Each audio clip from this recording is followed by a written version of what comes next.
Bonsoir Manuel Bompard. Bonsoir. Et coordinateur de la France Insoumise, député des Bouches-du-Rhône. Merci d'avoir accepté notre invitation. Est-ce que vous pensez qu'ils vont retrouver, les socialistes, pour reprendre vos termes, la raison et qu'ils voteront cette censure que vous avez déposée jeudi? En tout cas, rien dans le discours de politique générale de M. Bayrou aujourd'hui, rien dans les annonces qu'il a faites, me semble être de nature à permettre pour les socialistes de ne pas censurer le gouvernement. Écoutez, Olivier Faure sur votre plateau, je crois que c'était ce plateau, dimanche, je l'ai écouté avec attention, avait dit une chose très simple. Il avait dit « J'attends une chose, que dans le discours de François Bayrou, il y ait un mot qui soit prononcé, c'était le mot suspension ». J'ai écouté avec attention le discours de François Bayrou cet après-midi, le mot suspension n'a pas été prononcé. Et Olivier Faure disait, si le mot suspension n'est pas prononcé, alors nous voterons la censure. Oui, mais dans l'absolu, certains disent que ça revient en fait de fait à une suspension parce que le prochain volet de la réforme des retraites concernant la génération, je parle sous votre contrôle litige, concernant la génération 63 qui va passer à 62 ans et 9 mois. 2026, oui. Voilà, eux, ils partiront en septembre. Ils partiront à la retraite en septembre. Donc en fait, ces 3 mois, ça ne changera rien. Il n'y aura pas d'effet sur la réforme des retraites. Donc qu'il y ait un gel ou pas, ça ne changera rien dans le process actuel de la réforme des retraites. Donc certains disent que c'est une suspension de fait. Oui, mais bon.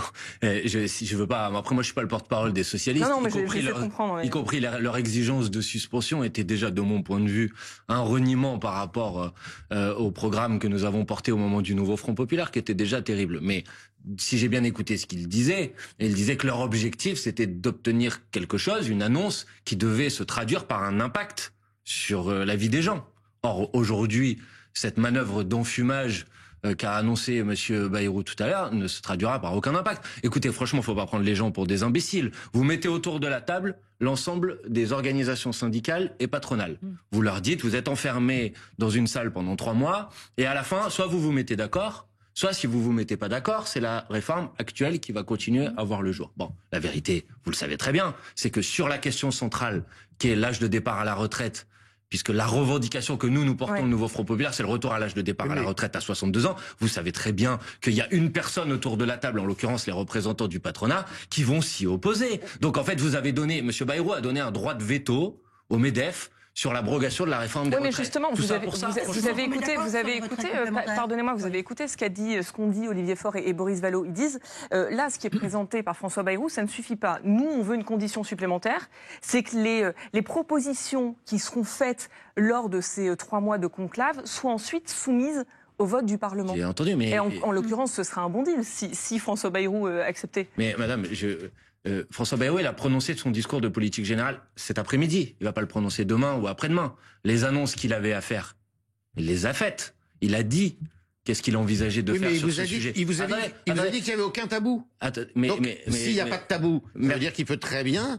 Le conclave peut très bien conclure que justement l'âge de départ à la retraite sera reculé à 62 ans. C'est tout à fait possible. Et à ce moment-là, est-ce que vous censurez quand même le gouvernement? Mais monsieur Tréhard, peut-être que vous allez donc engager des discussions dès ce soir avec le MEDEF pour les convaincre d'accepter un retour de l'âge de départ à la retraite à 62 ans. Franchement, ne prenez pas, s'il vous plaît, je vous le dis pas à vous personnellement, ne prenons pas les gens pour des imbéciles. Si, en l'occurrence, le Parti socialiste, sa demande dorénavant, c'est que l'Assemblée nationale puisse voter sur l'abrogation de la réforme des retraites. Du Parti socialiste. Je vais répondre à votre question de manière très simple. Vous savez, si la demande du Parti socialiste, c'est que l'Assemblée nationale puisse voter sur l'abrogation de la réforme des retraites, je vais vous dire, on l'a fait il y a 2 mois. Il y a 2 mois, on avait une niche parlementaire. Nous, le groupe Insoumis, on a déposé une proposition de loi pour l'abrogation de la réforme des retraites. Les députés ont été empêchés de voter. Pourquoi les députés ont été empêchés de voter? Parce que les députés du socle commun, comme on l'appelait à l'époque, on fait de l'obstruction. Qui était le député qui a fait le plus d'obstruction? C'était spécifique parce que vous aviez 24 heures sur une niche parlementaire, vous aviez une journée pour faire passer la réforme des retraites. C'était un député du MoDem, le parti de François Bayrou. Donc franchement, ne prenons pas les gens pour des imbéciles. Alors, attendez, j'aimerais quand même juste... c'est pas sérieux. Justement, j'aimerais un point... d'enfumer les gens, et en tout cas, moi, je ne me laisserai pas enfumer. Mais j'aimerais qu'on s'arrête quand même sur ce qui a été demandé par Olivier Faure, Bruno jeudi, quand il dit, voilà, toutes les propositions, en fait, accord ou pas accord, toutes ces propositions qui naissent de cette cette convention, de ce conclave, on l'appelle comme on veut, nous, on souhaite que ce soit soumis au vote du Parlement. Est-ce que c'est complètement illusoire de penser que François Bayrou pourrait accéder à cette demande, ou il y a une possibilité ? Bon, alors après, dans ce que dit Olivier Faure, il dit toutes les propositions ou la proposition qui sortirait s'il y avait un consensus qui émergeait. Enfin, il dit accord ou pas accord. Un accord qui émergeait de cette commission permanente. Il faut voir, parce que là, on est en train de se dire qu'il n'y a aucune chance qu'il y ait un accord qui sorte de cette commission permanente. Moi, j'en sais rien, M. Bompard. Vous pouvez gagner au loto aussi. Vous vous dites qu'il n'y aura jamais d'accord. Le Père Noël peut revenir et vous faire des cadeaux. Vous savez, les partenaires sociaux, ils ont signé un texte commun. Ils ont signé un texte commun avant, au moment de la censure de Michel Barnier. Bruno Jeudi. Ils ont signé sur les retraites complémentaires. Ils ont trouvé un accord. Ils parviennent à discuter plus facilement que les partis politiques. Moi, j'observe ça. Bruno Jeudi.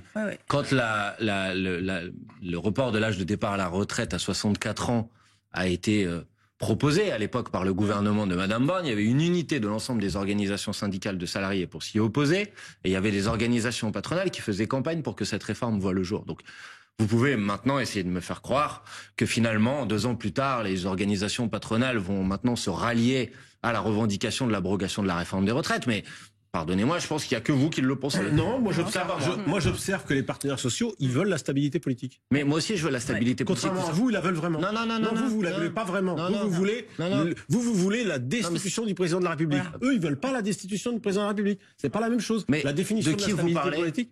Vous voulez la destitution du président de la République. Les organisations syndicales, elles veulent la stabilité politique. Mais monsieur Jeudi, vous avez lu les communiqués qui ont été publiés par la CGT et la FSU cet après-midi à propos du conclave? Je lis pas que la CGT et la FSU. Je lis tous les partenaires sociaux. Ils font partie des partenaires sociaux, non? Il y a eu un communiqué commun avec l'ensemble des partenaires sociaux, exception faite de la CGT qui avait appelé effectivement à la stabilité politique. Vous parlez de quelque chose qui a été publié au mois de décembre. Là, vous êtes en train de m'interroger sur l'annonce qui a été faite par monsieur Bayrou de mettre en place un conclave. C'est comme ça que vous l'avez appelé. Il y a eu 2 organisations syndicales. C'est pas que je ne veux citer que celle-là, c'est que je n'ai vu pour l'instant les réactions que de ces 2-là. Il y a 2 organisations syndicales qui ont réagi, l'organisation CGT et la FSU, et on dit que ce conclave, je ne vais pas parler en leur nom, était une fumisterie. Bon, donc je vous dis juste, mais vous savez quoi, donnons-nous rendez-vous. Oui, mais moi, et on verra si le conclave a abouti sur l'abrogation de la réforme des retraites. Je dis qu'eux, ils veulent la stabilité politique que vous ne voulez pas. Mais juste une chose importante, en fait, qu'a dit. On va y revenir après. Juste une chose importante qu'a dit Perrine,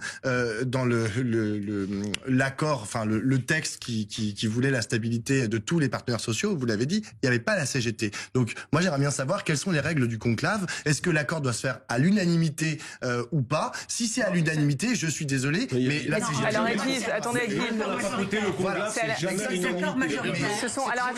attendez, Edwige, donc ce sont des accords majoritaires. Des accords majoritaires dans tout ce qui est des négociations interprofessionnelles. Après, il faut savoir qu'est-ce qu'on appelle les majoritaires, donc effectivement, il va falloir préciser. Mais c'est majoritaire, et en général, c'est pas l'unanimité. C'est ce que j'allais dire, les règles pour élire le pape, elles sont très claires. Il y a plusieurs tours, et en fonction des tours, c'est pas les mêmes règles. Imaginons une chose, c'est que ce conclave débouche sur quelque chose. Est-ce que vous risquez pas, vous, la France Insoumise et tous ceux qui n'accepteront pas ce conclave, j'entends les écologistes, semble-t-il, et le Parti communiste, de vous trouver gros gens comme devant? C'est-à-dire que si jamais ce conclave débouche sur quelque chose, comme on dit, laissez la chance au produit, si ce conclave débouche sur quelque chose et que ce texte sérieusement amélioré, selon vos vœux, arrive à l'Assemblée nationale, vous serez quand même bien ennuyé. Pourquoi? Parce que vous n'aurez vous n'aurez pas participé à la démocratie sociale telle qu'elle doit se dérouler dans une pays. Mais on n'est pas invité, monsieur Tréard. Mais si vous êtes invité, vous êtes invité entre les organisations. Vous êtes invité à la fin comme tout le monde. Si jamais les partis socialistes n'étaient pas invités non plus, mais si jamais ce texte débouche, s'il débouche quelque chose de ce conclave et que c'est soumis à l'Assemblée nationale et que c'est tout à fait pour vous acceptable, tel que vous auriez pu le faire, vous seriez quand même bien ennuyé. Mais pas du tout. Et vous aurez finalement crié avant d'avoir mal. Écoutez, pensez toutes les hypothèses et les scénarios que vous voulez dans votre tête. On est obligé aujourd'hui. Pas de problème. Mais je vais vous dire une chose très simple. Si à la fin, ce qui n'arrivera pas, mais je veux bien prendre votre scénario comme base de réflexion, si à la fin, l'ensemble des organisations syndicales et patronales se mettent d'accord sur l'abrogation de la réforme des retraites et que ça donne lieu à une proposition qui est soumise à l'Assemblée nationale, mais moi j'en serais très heureux. Je vous dirais aux socialistes, vous avez bien fait de jouer cette partition-là. J'en serais très heureux pour une raison simple. C'est exactement la proposition que nous avons soumise à l'Assemblée nationale dans notre niche parlementaire il y a 2 mois. Donc, vous pourrez dire c'est grâce à un tel ou un tel, mais je m'en fiche un peu en fait. La question c'est. Ouais, mais enfin, les électeurs ne s'en ficheront pas. Et est-ce que les Français se diront, c'est comme le soulignait à l'instant Estrella, ils diront voilà, les socialistes sont allés au bout, ils ont essayé de négocier. En fait. Non, mais tous les jours. Non, mais pour prolonger la question. Hier sur vos plateaux. Et avant-hier, sur vos plateaux, vous disiez « Ah oui, mais quand même, si les socialistes obtiennent la suspension de la réforme des retraites, les insoumis, vous serez quand même un peu embêtés. » Et puis, il y a une semaine, on me disait « Ah, si les socialistes obtiennent l'abrogation de la réforme des retraites, vous serez peut-être un peu embêtés. » Et à chaque fois, on dit « Bah ouais, mais il faut pas prendre les gens pour des imbéciles. Ce gouvernement ne va pas abroger la réforme des retraites. » Bon, bah aujourd'hui, parce que moi je veux bien que vous continuez à se faire peur pour demain, mais aujourd'hui, qui avait raison et qui avait tort? Je crois pas que Monsieur quelqu'un dit. Je crois pas que quelqu'un ait dit. Avait raison et qui avait tort quand il disait que la suspension de la réforme des retraites, le gouvernement ne l'accorderait pas, que l'abrogation de la réforme des retraites, le gouvernement ne l'accorderait pas. En l'occurrence, c'est plutôt les insoumis. Il y a un mois, vous auriez jamais imaginé François Bayrou rouvre le dossier.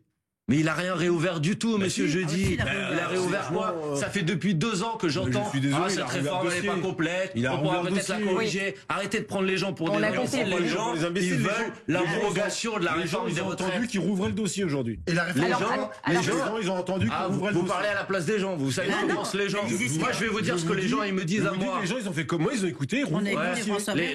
Les gens. Il n'y a aucun totem. Ici d'ailleurs, je pense que personne ne peut parler pour les gens. Mais en tout cas, moi, ce que je crois, c'est que les gens, ils ont très bien compris le piège de ce fameux conclave, c'est-à-dire un truc dans lequel vous mettez des gens pendant 3 mois et vous leur dites si à la fin vous n'êtes pas d'accord, c'est la réforme telle qu'elle est aujourd'hui, alors qu'il y a une majorité de députés à l'Assemblée nationale pour l'abrogation de la réforme des retraites. Vous n'auriez jamais imaginé qu'ils rouvrent le dossier. Alors attendez, Manuel Bompard, bon, on a compris votre position. Pour vous, c'est un enfumage et ça ne débouchera sur rien ce conclave de 3 mois.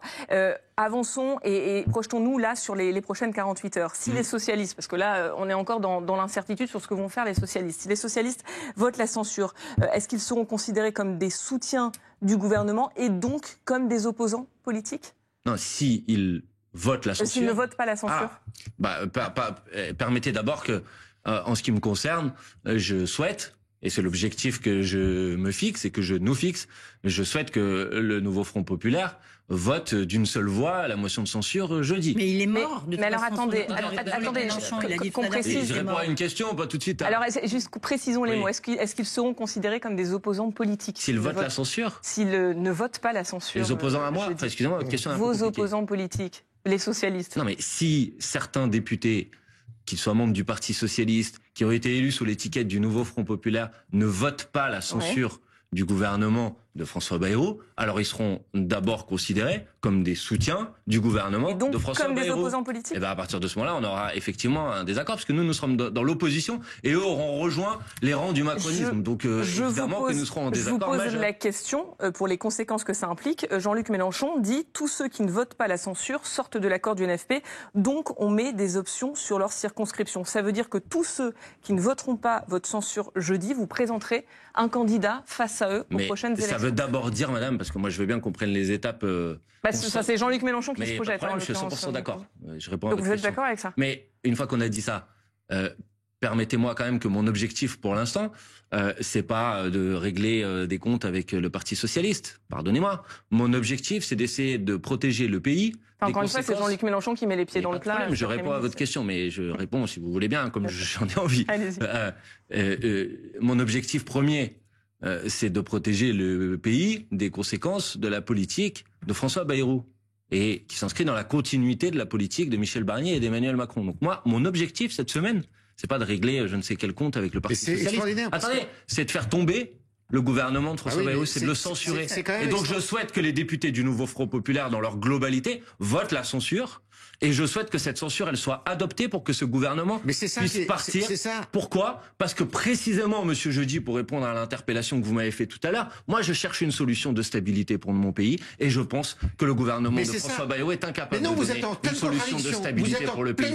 Et quand on veut une solution de stabilité pour le pays, ça passe par le départ du président de la République et par l'organisation d'une présidentielle anticipée. Voilà, ça c'est ce que je pense. Vous avez appris votre texte par cœur, mais vous avez appris votre texte par cœur. Non, j'ai rien appris par cœur, regardez, j'ai des fiches. sont vides. Vous êtes en complète contradiction. Pas besoin d'apprendre par cœur, c'est ce que je pense, monsieur Créa. Si vous pensiez... Peut-être que vous avez des fiches, mais... Si vous pensiez ce que vous... La preuve que non. Bon, alors pourquoi vous me dites ça à moi? Si vous pensiez ce que vous disiez, vous diriez quoi? Vous feriez quoi? Vous iriez et vous accepteriez justement le dialogue, vous accepteriez ce conclave et vous montreriez ouvert pour justement essayer de protéger les Français contre une mauvaise loi. Mais là, vous fermez la porte tout de suite. Donc vous êtes en contradiction totale avec vous-même, et ça depuis le début. D'accord. Dès que le gouvernement fait quelque chose, dès qu'on vous propose quelque chose, vous défendez le parlementarisme, vous ne voyez que par l'élection présidentielle. Parce que vous défendez le parlementarisme. Non, moi je ne défends rien. Non, parce que je vais vous dire attendez, ça va pas virer au règlement de compte. Je vais vous dire, c'est très intéressant le parlementarisme, et en fait vous ne pensez qu'à l'élection présidentielle. C'est très intéressant ce que vous êtes en train de dire, parce que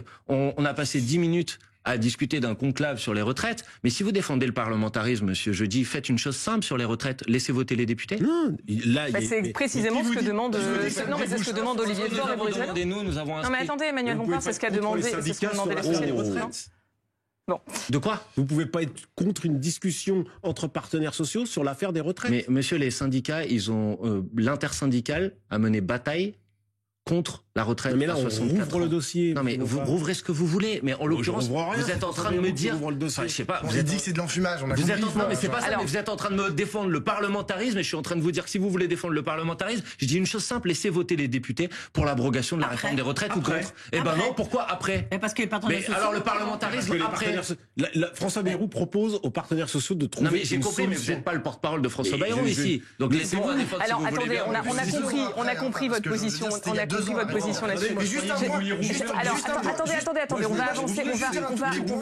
on va avancer, s'il vous plaît, Bruno. Juste un tout petit point, parce que vous avez dit la motion de censure déposée par les Insoumis. C'est pas tout à fait juste. Elle n'est pas déposée par les Insoumis, elle est déposée par les Insoumis, les écolos et les communistes. Oui. C'est-à-dire qu'aujourd'hui, si demain les socialistes ne votent pas la censure, alors de facto, ils seront le seul groupe politique à l'intérieur du nouveau Front populaire à ne pas suivre. Alors justement, vous me faites une transition parfaite, Pablo, parce que j'aimerais qu'on essaie de comprendre un peu le positionnement des uns et des autres, les forces politiques au sein du NFP. Écoutez ce qu'a dit tout à l'heure Marine Tondelier et Fabien Roussel. Il est clair que s'il n'avait pas voulu qu'on le censure, il s'y s'est pris autrement dans son discours de tout à l'heure, qui, c'est sûr, pour un discours de politique générale, était très très général, mais ce qu'on en a compris ne nous allait pas, et ce qu'on en attendait ne nous a pas été donné. À ce stade et à cette heure-ci, je pense, s'il n'y a pas d'éclaircissement de la part du Premier ministre, s'il n'y a pas de réponse plus précise sur un tas de questions que nous posons, en l'état actuel des choses, s'il y avait une motion de censure là dans quelques heures, nous la voterions majoritairement, oui. Parce que nous sommes au regret de dire qu'il n'y a pas de sonnant et trébuchant, il n'y a pas de changement pour la vie des Français. Je suis désolé. Mais autant Marine Tondelier, c'est clair, autant Fabien Roussel, ça l'est moins. Vous êtes sûr qu'il va voter la censure, qu'ils vont voter la censure, les communistes, pardonnez-moi, il n'est pas député. Non, mais les communistes. Bah écoutez, Marine Tondelier non plus. Oui, non, mais en l'occurrence, vous avez raison, Marine Tondelier non plus. Mais en l'occurrence, le groupe écologiste a annoncé d'ores et déjà publiquement qu'il allait voter la censure. Le groupe communiste, et il y a 10 députés communistes qui ont signé la motion de censure que nous avons déposée. Donc s'ils ont signé cette motion, c'est donc qu'ils vont la voter. Donc là, la question que vous me posez, elle m'oblige à dire une chose, c'est que les positions, et je ne veux parler ni à la place du Parti communiste ni de ses députés, mais c'est que la position que défend Fabien Roussel là à l'instant que vous venez de passer me semble être en décalage avec la position qui est exprimée par le groupe GDR, qui comprend des députés communistes et des députés ultramarins à l'Assemblée nationale. Mais ça, ils préciseront ça entre eux. Mais en tout cas, moi, ce que je vois et ce que je sais des échanges que nous avons avec les députés du groupe GDR à l'Assemblée nationale, c'est que dans leur immense majorité, ils s'apprêtent effectivement à voter la censure. Quant aux députés socialistes, je crois savoir que la décision n'a pas encore été prise, que certains ont pris position, y compris publiquement, pour la censure, et que d'autres sont dans une forme d'hésitation. Il y en a qui ont signé cette motion de censure. Les députés socialistes, non. La motion a été déposée par des députés insoumis, des députés écologistes et des députés communistes. Mais je sais qu'il y a des députés socialistes et des dirigeants socialiste. J'ai entendu Johanna Rolland, qui je crois est la numéro 2 du Parti socialiste, prendre une position pour la censure, par exemple. Donc je pense que le débat avance, à mon avis, positivement au sein du Parti socialiste pour qu'une grande majorité des députés socialistes votent jeudi la motion de censure, et je le souhaite. Parce que, vous savez, je pense que, puisqu'on parle de ceux qui seraient les partisans de la stabilité et de l'instabilité, je pense que ceux qui vont venir... C'est ce que demandent les Français, hein, c'est ce que demandent les Français quand vous regardez les sondages. Je vais juste terminer ma phrase, et après, avec plaisir, j'écouterai votre objection. Quand j'entends des gens, mais que ça soit d'ailleurs à gauche ou dans toutes les étiquettes politiques, dire « on va pas censurer jeudi ». Mais on va attendre de voir dans 4 semaines, au moment où on va arriver au vote final sur le budget, si on va voter ou pas voter. Je dis franchement une chose, ces gens sont des irresponsables qui nous font perdre du temps. Pourquoi ? Parce que si on n'est pas d'accord avec les orientations politiques qui sont exprimées par M. Bayrou, on n'a pas un mois à perdre, c'est un mois sans budget, en l'occurrence de plus.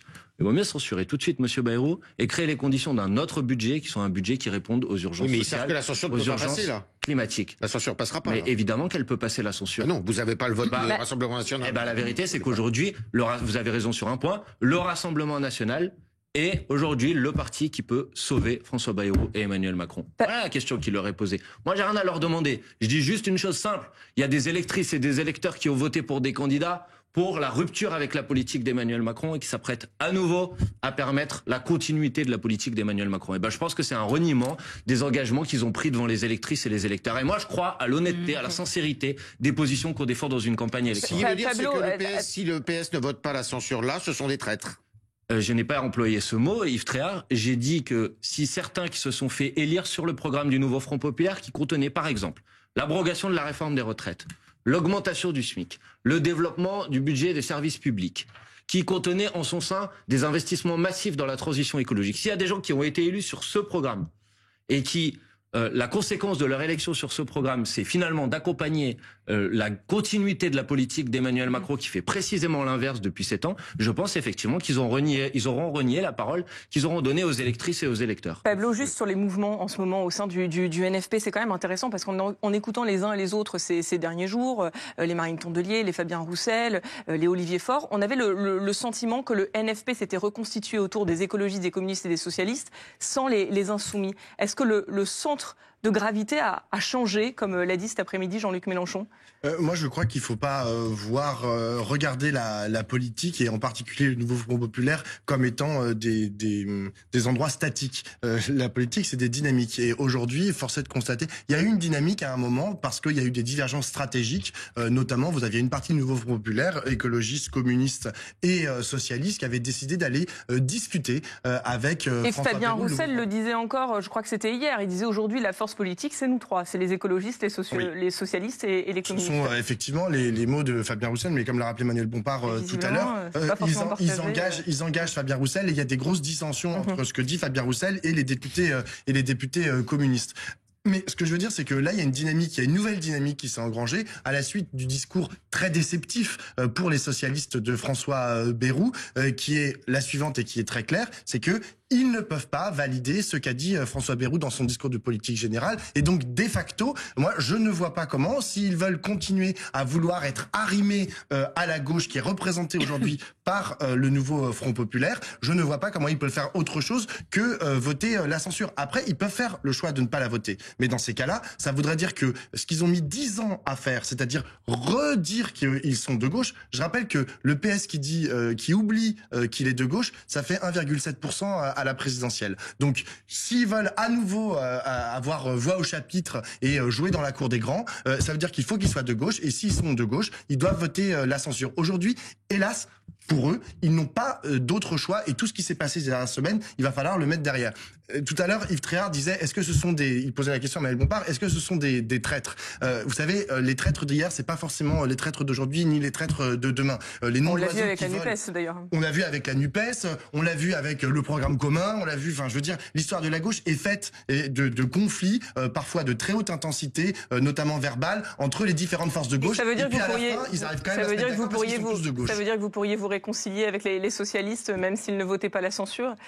Ah non mais attendez, d'abord moi je suis pas fâché, le problème il est pas quand on entend les nœuds d'oiseaux qui fusent de part et d'autre... Avec Mélenchon, on se dit quand même que c'est pas forcément... Personnellement, c'est pas un problème personnel. Ouais, enfin vous avez vous-même ce matin parlé de forfaiture dans votre tweet à l'égard des socialistes. Mais je maintiens, écoutez tout ce que j'ai dit parce que moi j'essaye de dire les choses avec franchise et avec clarté. Je pense que quand on a été élu sur un programme, quand on s'est engagé devant les électrices et les électeurs. Vous savez, c'est difficile de faire une campagne électorale, c'est difficile de convaincre les gens de se mobiliser, c'est difficile en particulier de faire voter les catégories populaires, les gens qui sont les éloignés de la politique, parce que ils ont l'impression qu'en fait toutes les formations politiques disent des choses dans les campagnes électorales, font l'inverse une fois que la campagne est terminée. C'est difficile d'arriver à ramener les gens dans la vie politique, on le sent, il y a l'abstention qui monte d'élection en élection. Et donc je pense que notre devoir, notre responsabilité, c'est de pas duper les gens.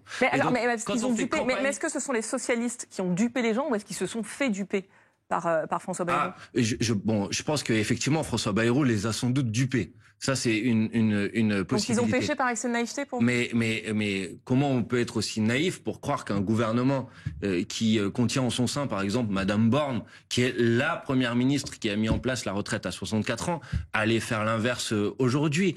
Et puis il y a eu quand même une procédure, je vais pas être trop long, mais je rappelle qu'au début de ces discussions, le Parti socialiste disait notre préalable à la discussion, c'est un Premier ministre de gauche. On a eu un Premier ministre de droite. Ensuite, ils ont dit le préalable à la discussion, c'est que le gouvernement s'engage à ne pas utiliser le 49.3. Et alors, on pourra ne pas censurer. Puis finalement, M. Bayrou a dit on utilisera quand même le 49.3. Alors les socialistes ont dit maintenant notre nouvelle ligne rouge, c'est l'abrogation de la réforme des retraites. Et François Bayrou a dit on ne va pas abroger la réforme des retraites. Et donc Olivier Faure est venu dimanche sur votre plateau et a dit maintenant notre ligne rouge c'est plus ça, c'est la suspension pendant 6 mois de la campagne des retraites et il faut que M. Bayrou dise le mot suspension. Et aujourd'hui M. Bayrou n'a pas dit le mot suspension. Et donc Olivier Faure vient vous voir et vous dit non finalement maintenant notre ligne rouge c'est de demander qu'à l'issue de cette conférence sur les retraites finalement il puisse y avoir un vote à l'Assemblée entre différentes options. Donc si vous voulez de reniement en reniement, au bout d'un moment, vous avez pris le programme du nouveau Front Populaire sur lequel vous avez été élu et vous l'avez déchiré. Parce qu'attendez, vous parlez de naïveté, vous parlez de naïveté, mais quand je vous entends, vous parlez aussi de reniement dans la foulée.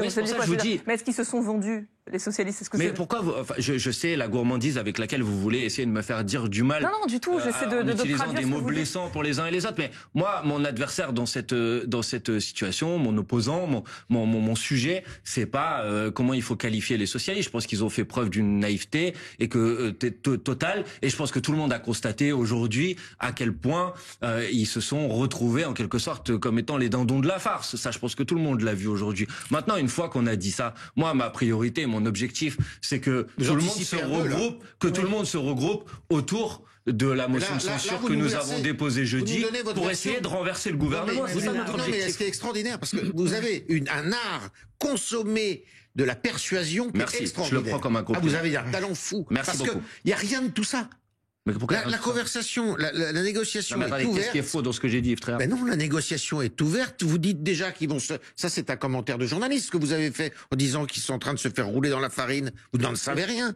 La négociation est ouverte. Elle va commencer. Si ça se trouve, elle va déboucher. Donc là, vous anticipez sur quelque chose qui n'existe pas. Pardonnez-moi. Je veux vraiment pas polémiquer avec vous, mais est-ce que François Bayrou a annoncé l'abrogation de la réforme des retraites? Non. Il ouvre le dossier. Attendez, est-ce qu'il a annoncé l'abrogation? Non, il l'a pas annoncé. Pourtant, c'était la ligne rouge qu'avait fixé le Parti socialiste il y a 10 jours.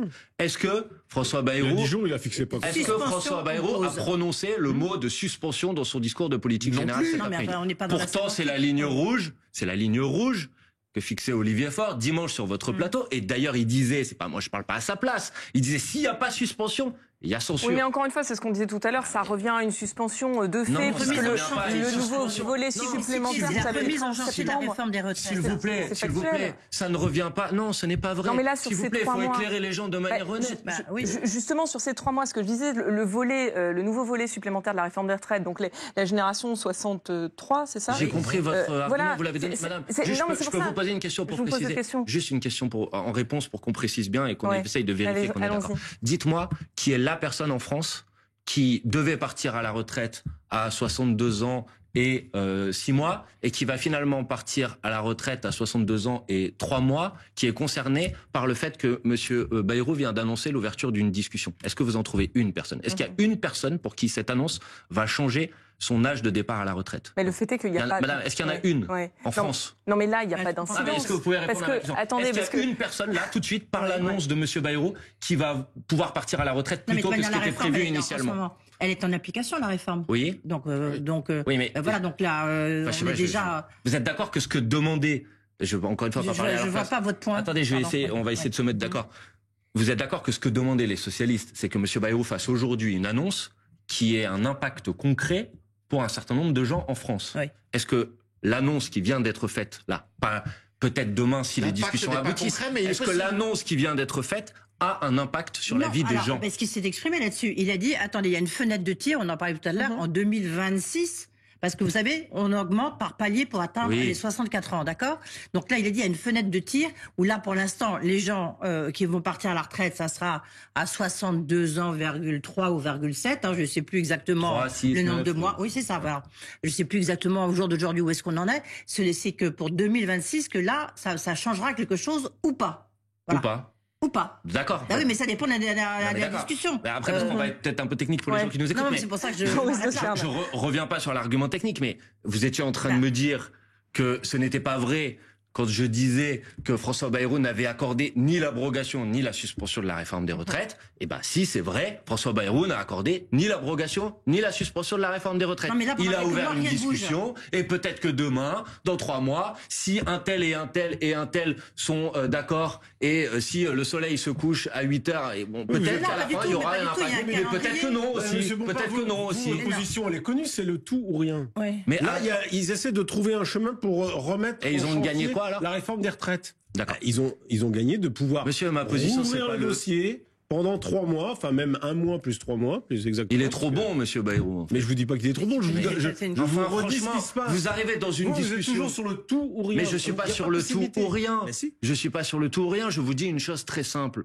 Les Français, ils ont voté aux dernières élections législatives. Ils ont élu une majorité de députés qui sont pour l'abrogation de la réforme des retraites. Pour l'abrogation, pas pour une conférence de financement dans 3 mois avec des résultats hypothétiques. Donc, vous pouvez me dire c'est génial d'arracher qu'on va ouvrir une discussion. Mais en fait, ça fait depuis 2 ans qu'on discute de la réforme des retraites. Maintenant, on veut voter, on veut pouvoir l'abroger. Et on a monsieur Bayrou et ses amis au gouvernement qui nous empêchent de le faire.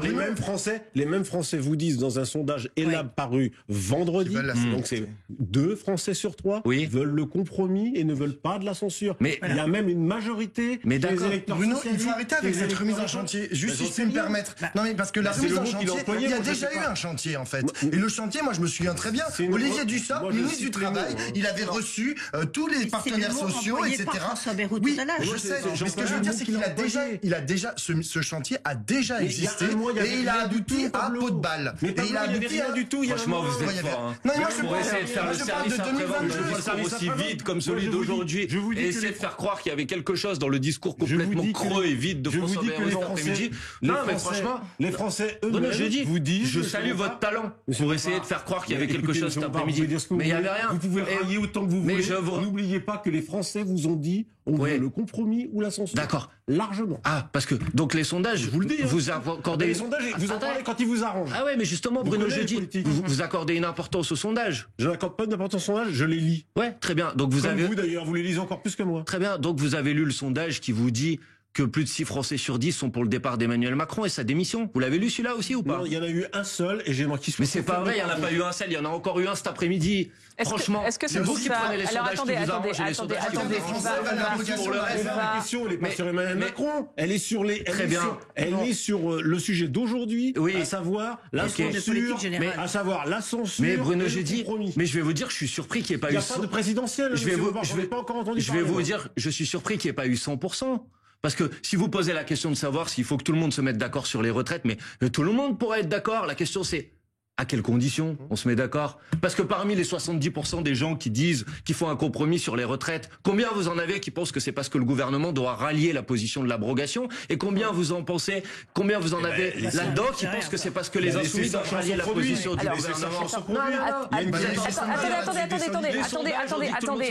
Attendez. Parce que vous citez les sondages. Les sondages, ils sont très simples. Vous avez plus de 60% des Français qui pensent qu'il faut revenir sur l'âge de départ à la retraite à 64 ans. Pourquoi vous n'écoutez pas celui-là de sondage? Attendez, on va avancer sur cette bataille de sondage. Attendez, excusez-moi, s'il vous plaît. C'est pas moi qui ai commencé avec les sondages, madame. S'il vous plaît, on va arrêter avec cette bataille de sondage. Bruno Jeudi soulignait l'objectif des Insoumis qui était la présidentielle, parce qu'effectivement, vous parlez systématiquement de cette démission possible d'Emmanuel Macron, alors que lui-même a dit qu'il ne démissionnerait pas. Est-ce que vous êtes aussi dur, aussi intransigeant, parce que justement, l'objectif final pour vous, c'est la démission d'Emmanuel Macron et c'est Jean-Luc Mélenchon président? Bon, d'abord, je vais vous dire, vous dites, Emmanuel Macron a dit qu'il ne démissionnerait pas. C'est vrai, il avait aussi dit, pendant la campagne des élections européennes, qu'il ne dissoudrait pas l'Assemblée nationale. Attendez. Et il a dit, 2 jours avant la censure du gouvernement de Michel Barnier, que Michel Barnier ne serait pas censuré. Donc, ce que je vous propose, c'est qu'on prenne les prévisions d'Emmanuel Macron, qu'on les mette de côté, parce qu'elles ont montré à quel point elles n'étaient pas fiables tout à l'heure. Maintenant, je vois bien la petite musique qui circule, qui consiste à essayer de dire, oui, les Insoumis, ils auraient une obsession, et cette obsession, elle serait personnelle, c'est pour que Jean-Luc Mélenchon soit candidat. Tout ça est ridicule. Je vais vous dire, oui, on a une obsession. Celle-là, je la revendique. J'ai une obsession, c'est protéger les Français pour faire en sorte qu'ils ne subissent pas encore 2 ans et demi de la politique d'Emmanuel Macron. Et cette obsession-là, je la revendique. Et donc, oui, je vous confirme, madame, que nous cherchons par tous les moyens possibles, à faire en sorte d'alléger... Vous avez eu des réponses, d'ailleurs, sur les collectes de parrainage oui, on en a eu. Je cherche par tous les moyens possibles d'alléger les souffrances du pays face au mauvais coup et à la mauvaise politique d'Emmanuel Macron. Et je souhaite que les Françaises et les Français puissent se prononcer pour choisir quel chemin ils veulent donner à notre pays. Et puisque vous parliez tout à l'heure d'instabilité, de stabilité, moi je ne vous laisserai pas dire, c'est votre point de vue, vous avez le droit de le penser, mais je ne vous laisserai pas dire que vous êtes le seul garant ou porteur de la stabilité. Parce que précisément, si on cherche la stabilité pour son pays, on ne rentre pas dans une logique dans laquelle on va avoir des gouvernements qui tous les mois ou tous les 2 mois vont être balayés. Or, c'est ça que nous promet aujourd'hui Emmanuel Macron. En renommant en permanence des gouvernements minoritaires censurés, il nous promet de l'instabilité. Et moi, je revendique de dire qu'une élection présidentielle anticipée, c'est-à-dire un moment dans lequel le pays peut trancher et choisir son orientation politique, c'est la solution qui permet de ramener de la stabilité. Je vous parlais de Jean-Luc Mélenchon parce que justement, François Bayrou, écoutez, François Bayrou y a fait référence cet après-midi dans ses déclarations de politique générale. Il y a dans la vie politique française aujourd'hui une pluralité de courants, peut-être 5 ou 6 principaux. Je respecte la réflexion de ceux qui estiment que ce doit être source d'affrontement. Je connais bien Jean-Luc Mélenchon depuis longtemps, mais je sais qu'il est un homme cultivé, un esprit stratège. Mais je n'approuve pas la stratégie qu'il a définie très précisément et très explicitement, qui est de tout conflictualiser, entre guillemets, de faire de tout sujet un conflit. C'est une caricature ou vous assumez cette stratégie de conflictualiser? Mais en fait, j'ai un désaccord quasiment philosophique avec François Bayrou. La démocratie, c'est la confrontation des points de vue, c'est la confrontation des opinions politiques différentes, et ensuite c'est ce qu'il a dit, hein. Et ensuite c'est le choix par le vote. C'est précisément ce qu'il a dit. Oui. Il a dit la démocratie, c'est pas l'affrontement, c'est la confrontation des idées. Sauf que vous, attendez, pas vous, mais là, ne montrez pas du doigt comme ça, parce que là, c'est le vous qui êtes un peu agressif dans votre. Pas vous. C'est la France insoumise. Oui. Refuse la confrontation des idées. Mais pas du tout. Qu'est-ce que si, parce que sinon vous accepteriez celle des retraites. Je refuse d'être pris pour un imbécile. C'est pas tout à fait pareil. Ah non. Donc maintenant, attendez. Vous m'avez posé une question. Vous m'avez posé une question, et je vous réponds franchement. Je vous réponds. J'assume de dire que la démocratie, c'est la confrontation des points de vue. Et c'est pas l'unanimisme ou le fait de faire croire que tout le monde va être d'accord. Et alors pourquoi on nous reproche de conflictualiser les questions? Parce que conflictualiser les questions, c'est à partir d'un sujet montrer qu'il existe différents points de vue sur ce sujet et permettre aux Françaises et aux Français de trancher. Mais vous refusez d'aller à certaines réunions où vous êtes conviés. Vous refusez d'aller. Mais ça, c'est pas la confrontation des points de vue, c'est le ralliement au point de vue de nos adversaires. Ce que vous nous proposez de faire. Il ouvre le dossier. Donc s'il ouvre le dossier, ça veut dire que vous pouvez faire valoir votre point de vue. Franchement, je sais, ça fait 3 fois que vous dites ça, et vraiment, c'est pas grave, mais je vais vous répondre. Mais quand le gouvernement refuse de nous laisser avoir le débat parlementaire sur l'abrogation de la réforme des retraites, vous pourriez dire que à ce moment-là, c'est eux qui refusent la confrontation des points de vue. Mais vous en pensez? Il aura lieu le débat parlementaire, puisque après le conclave. Non, attendez. Des partenaires là, c'est vous qui essayez de vous en tirer par une pirouette. Non, c'est ce qu'il dit. Attendez, Yves Tréhard, il y a 2 mois à l'Assemblée nationale, on a eu une journée de débat complète sur l'abrogation de la réforme des retraites. Oui. Et certains députés nous ont empêchés de voter. À ce moment-là, vous leur avez pas dit, vous avez un problème avec la débat. Bon, allez, on va accueillir Raphaël Grabli qui va nous parler d'un point précis de cette déclaration de politique générale qui a attiré son attention. Raphaël, le retour dans le débat des gilets jaunes, enfin de leur doléance. Oui, bonsoir Manuel Bompard. Bonsoir. Oui, c'est vrai qu'il n'y a pas que les retraites qui ont été rouvertes, il y a aussi les cahiers de doléances. Et François Bayrou qui a dit qu'il voulait reprendre l'étude des cahiers de doléances avec presque une forme de mea culpa. Il évoque notamment un mouvement qu'on a négligé. Et au passage, je ne sais pas comment vous l'avez interprété, mais une forme peut-être de tacle à Emmanuel Macron. Il a parlé des gilets jaunes comme d'un mouvement de division du pays entre, je cite, ceux qui comptent et ceux qui ne comptent pas, ce qui faisait penser à la phrase d'Emmanuel Macron, les gens qui réussissent et les gens qui ne sont rien. Manuel Bompard, je voudrais vous faire écouter Manuel Bompard en octobre 2022. Ah. On a eu le grand débat. Vous vous rappelez du grand débat? Vous vous rappelez des cahiers de doléances? Vous savez où ils sont, les cahiers de doléances, vous? Non, mais vous savez où ils sont, ces cahiers de doléances? On a fait écrire à des gens à remonter des idées, à remonter des problématiques qu'ils rencontraient au quotidien. On a rangé tout ça dans des placards, plus personne n'en a parlé. Est-ce que vous êtes satisfait que enfin, alors ça fait 6 ans quand même, mais que François Bayrou rouvre les placards pour aller chercher les cahiers de doléances? Mais moi, je défends depuis les Gilets jaunes que si on a fait ces cahiers de doléances, c'est pour qu'ils servent à quelque chose. Donc évidemment, je suis pour que on les examine. Après, et ça m'amène 2 remarques, la question que vous me posez. La première, c'est qu'une fois qu'on a examiné les cahiers de doléances, et il faut décider d'en faire quelque chose. Déjà, comment on les examine aussi? Il y a une question de faisabilité. Ces derniers temps, quand il y a eu des consultations citoyennes, des débats, des conventions pour le climat, Emmanuel Macron, il a pas eu de problème à faire discuter les gens, mais après, il a pris le résultat et puis il l'a mis à la poubelle. Donc forcément, c'est pas très intéressant. Quant à Monsieur Bayrou, je trouvais qu'il y avait quand même une forme, parce que là, vous avez remonté une de mes archives et j'en suis très fier. Mais je vous propose d'aller chercher une deuxième archive. C'est ce que disait Monsieur Bayrou au moment de la mobilisation des Gilets jaunes, quand il appelait à déployer l'armée pour aller réprimer la mobilisation des Gilets jaunes, parce que j'ai retrouvé cette archive cet après-midi. Donc vous voyez, vous pouvez maintenant dire, finalement, au moment des Gilets jaunes, c'était pas bien la division du pays. Le problème, c'est que M. Bayrou faisait partie de ceux qui alimentaient la division du pays. Mais quand les Gilets jaunes, quand le mouvement des Gilets jaunes a dérivé, dans la violence. Mais le discours qu'il a tenu cet après-midi sur les Gilets jaunes, c'est une constante de François Bayrou, puisque c'est précisément ce qu'il disait dans son discours en arrivant à Matignon.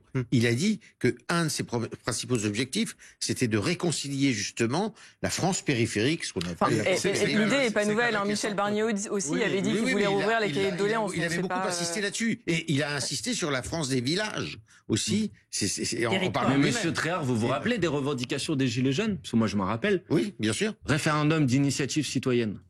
Est-ce que M. Bayrou va mettre en place le référendum d'initiative citoyenne? Il n'en a pas parlé. Mais Emmanuel Macron avait évoqué des sujets sur lesquels les Français seraient amenés à trancher, peut-être via un référendum ou autre. On n'a pas eu de précision pour le moment. D'initiative citoyenne, ça c'est le référendum d'initiative présidentielle, c'est autre chose. Il n'a pas précisé. Revendication des Gilets jaunes, rétablissement de l'impôt de solidarité sur la fortune. M. Bayrou a proposé de rétablir l'impôt de solidarité sur la fortune cet après-midi dans son discours de politique générale. Il a même rien dit sur le budget. Donc ça, je vous ai pris juste 2 revendications des Gilets jaunes. Visiblement, de ce qu'on nous disait, les socialistes, les cahiers de doléances. Les socialistes disaient, Manuel Bompard, les socialistes disaient que dans les discussions, typiquement l'idée de la taxe Zuckman, qui est de taxer le patrimoine des très très très riches, apparemment c'est une idée qui faisait son chemin aussi auprès du gouvernement et qui pourrait peut-être avoir gain de cause là-dessus. Je peux répondre en 2 minutes. Oui, allez-y. D'abord. J'ai entendu la rumeur comme vous, mais premièrement... c'est pas une rumeur, c'est les socialistes qui ont dit que ça avait été évoqué dans les discussions. Vous avez remarqué que François Bayrou n'en a pas parlé dans son discours de politique générale et qu'il n'en a pas non plus parlé dans les réponses que lui ont posées les socialistes. Et deuxièmement, parce que ça fait depuis maintenant 1 semaine que j'entends dire tout et n'importe quoi sur les plateaux de télévision, Monsieur Jacobelli l'a refait tout à l'heure. Madame, Monsieur Bayrou a fait un choix politique. Il a choisi de repartir du texte du Sénat pour... amener la discussion sur le budget. Ça a une conséquence très concrète et très simple. C'est que vous ne pouvez pas C'est inconstitutionnel de rajouter des dispositifs dans le budget. Donc ceux qui vont venir sur les... expliquer à Sandrine Rousseau parce qu'elle nous disait hier typiquement que c'était sur les recettes. Sur les recettes. Donc non mais c'est pas de votre faute. Non mais je veux dire c'est Sandrine Rousseau elle-même qui nous le disait hier donc faut lui expliquer dans ce cas. Vous préciserez le point que je suis en train de vous indiquer si vous voulez. Mais c'est quand même très important parce que en fait depuis plusieurs jours il y a plein de gens qui viennent sur les plateaux de télévision et qui vous disent on va obtenir la taxe Zuckman etc. En fait tout ça ne sera pas dans le volet recettes du budget parce que c'est inconstitutionnel. Donc en fait, ils vous mentent, ceux qui vous disent qu'il va y avoir ça dans le budget sont en train de vous raconter des histoires. Alors après, on va me dire que je ne fais pas confiance, etc. Mais peut-être qu'au moins sur le fait que dans la Constitution, il y a une règle qui s'appelle la règle de l'entonnoir qui fait que quand vous revenez à l'Assemblée nationale, vous pouvez pas réouvrir des discussions qui ont déjà été tranchées au Sénat. Alors vous savez qu'ils ont une fenêtre, ils pensent qu'on peut avoir, alors c'est très technique, un acompte qui peut demander, parce que c'est pour les grandes entreprises, la taxe sur les grandes entreprises, on peut leur demander éventuellement de verser un acompte par rapport à ce qu'ils paieraient ultérieurement. Madame Chevrillon, ça ne concerne pas la taxe Zuckman, ça concerne une taxation sur les entreprises. C'est ce que j'ai dit. Pas de souci, c'était pour vérifier qu'on soit d'accord. Compte tenu de ce qu'il a dit des grandes entreprises, ça ne devrait pas avoir lieu. Bon. Il a dit pas d'impôt supplémentaire exponentiel. Voilà. Donc il n'y aura pas de taxe Zuckman. D'ailleurs, il a plutôt parlé de dépenses, justement. Oui, parce que vous vouliez revenir aussi sur d'autres annonces plus discrètes, peut-être que la réforme des retraites, mais qui sont tout aussi importantes. Oui, mais justement, un mot, débureaucratisation. C'est d'ailleurs le même terme exactement qu'avait employé Gabriel Attal il y a quasiment pile un an. Ouais, tous les premiers ministres de l'emploi, de toute manière. Oui, il y avait le choc de simplification aussi, version avec Thierry Mandon et Guillaume Poitrinal. Exactement, le choc de simplification il y a une dizaine d'années avec François Hollande. Et dans son discours, justement, François Bayrou, il évoque notamment un poids des normes, je cite, insupportable qui pèse sur les entreprises. Alors là, on ne parle pas d'argent public, on parle évidemment de libéralisation de l'économie. On écoute François Bayrou. Je considère que cette contrainte, dont chacun connaît la lourdeur, est un frein insupportable à l'activité de notre pays et de toutes ses discipline. Le gouvernement s'engagera donc dans un puissant mouvement de débureaucratisation. Il a eu un petit peu de mal à prononcer. Oui, on estime à peu près 60 milliards d'euros ce que ça coûte aux entreprises, toutes ces normes, ces contraintes. Bon, si je vous pose la question de façon un peu provocante, est-ce qu'il faut passer tout ça à la tronçonneuse, comme dirait Éric Ciotti ? D'abord, c'est pas Éric Ciotti qui a inventé cette expression. Non, c'est Javier, mais bon, en Argentine. Et quand je vois l'augmentation du taux de pauvreté en Argentine depuis que Javier Milei est arrivé au pouvoir, je vous propose de ne pas reprendre son modèle. Pour le reste, monsieur, le problème, c'est que dans ce débat sur les normes, en fait, ça recouvre des réalités extrêmement différentes. Il faudrait dire précisément de quoi on parle. Par exemple, dans les normes, il y a le fait que vous avez certaines entreprises qui sont, je prends juste un exemple, qui sont des sites qui doivent bénéficier, des sites industriels qui doivent bénéficier d'une protection particulière parce que c'est des activités dangereuses. Mais vous prenez dans l'immobilier, par exemple, pour construire la construction, vous êtes d'accord qu'il y a quand même un empilement. Mais pareil, ça dépend desquels, madame. Faut qu'on examine parce que par exemple dans l'immobilier, certains disent que il faut enlever le diagnostic de performance énergétique pour pouvoir louer un logement parce que ce serait une norme qui serait très contraignante, ce qui revient à dire que vous allez pouvoir louer demain des passoires thermiques ou des bâtiments qui sont des bâtiments. Donc il faut faire un petit peu attention parce que les normes, il y en a plein qui protègent l'écologie, qui protègent notre santé, qui protègent notre vie commune, qui protègent nos droits, qui protègent nos libertés. Mais reconnaissez qu'il y a des normes qui sont plutôt nuisibles. Mais moi, je veux bien qu'on examine s'il y a des normes qui posent des difficultés et qui n'ont aucune conséquence en matière de protection de la santé, de l'environnement. Je veux bien qu'on en discute. Mais alors, il faut nous dire lesquels et pas venir ici avec ce discours facile qu'il faut faire tous les premiers ministres. À la fin, ça ne changera d'ailleurs strictement rien parce que c'est un effet. Par exemple, Manuel Bompard, par exemple, en Allemagne, aux Pays-Bas, il y a ce qu'on appelle des tests PME. C'est-à-dire quand vous avez une nouvelle régulation, d'abord, vous soumettez cette régulation à des tests pour voir si ça va pas déstabiliser. Ça a été mis en place, hein, mais voilà. Et ça, il y a un rapport sénatorial de 2023 qui dit que ça peut fonctionner ou des autorités qui permettent d'évaluer les normes. Donc je serais imprudent de vous répondre sur cette question. Je ne connais pas ce rapport sénatorial. Je dis juste, je me méfie toujours de ces discussions sur les normes, comme si à la fin tout ça ne servait à rien, parce qu'un certain nombre d'entre elles sont essentielles pour protéger notre santé, pour protéger notre environnement. Et moi, je suis attaché au fait qu'on protège aussi notre santé et notre environnement, vous voyez, et que ça soit pas non plus la liberté générale où on peut faire tout. Mais entre le tout ou rien, il y a peut-être un milieu. Il y a un autre sujet qui est passé aussi sous les radars, c'est l'intelligence artificielle. Ouais, là, je pense que vous ne serez pas tout à fait d'accord, mais enfin, on va écouter François Bayrou qui parlait aussi justement d'un fonds, de la création d'un fonds pour la réforme de l'État et avec un déploiement de l'intelligence artificielle. J'annonce la création d'un fonds spécial entièrement dédié à la réforme de l'État, de façon à pouvoir investir, par exemple, dans le déploiement de l'intelligence artificielle dans nos services publics. Bon, alors, c'est pas non plus la commission d'Elon Musk avec Trump aux États-Unis, mais l'IA pour permettre d'économiser de l'argent. Alors, ça peut être dans les services publics, ça peut être d'ailleurs même en termes de sécurité, pour permettre de faire en sorte que les policiers travaillent de façon plus efficace. Pour vous, c'est... tout ça. Je sais pas pourquoi vous dites ça. Moi, je suis docteur en mathématiques appliquées. Je travaille dans parce que vous avez beaucoup. Mais justement, parce que vous en parlez souvent. Je suis pas hostile par principe à l'idée de l'intelligence artificielle. Là, il y a deux choses qui me posent problème dans l'annonce de François Bayrou. D'abord, le premier, c'est que ce fonds serait abondé par la vente du patrimoine public. Donc en fait, Monsieur Bayrou s'apprête à brader le patrimoine public pour financer. Pas forcément brader, c'est vendre. Il n'a pas dit brader.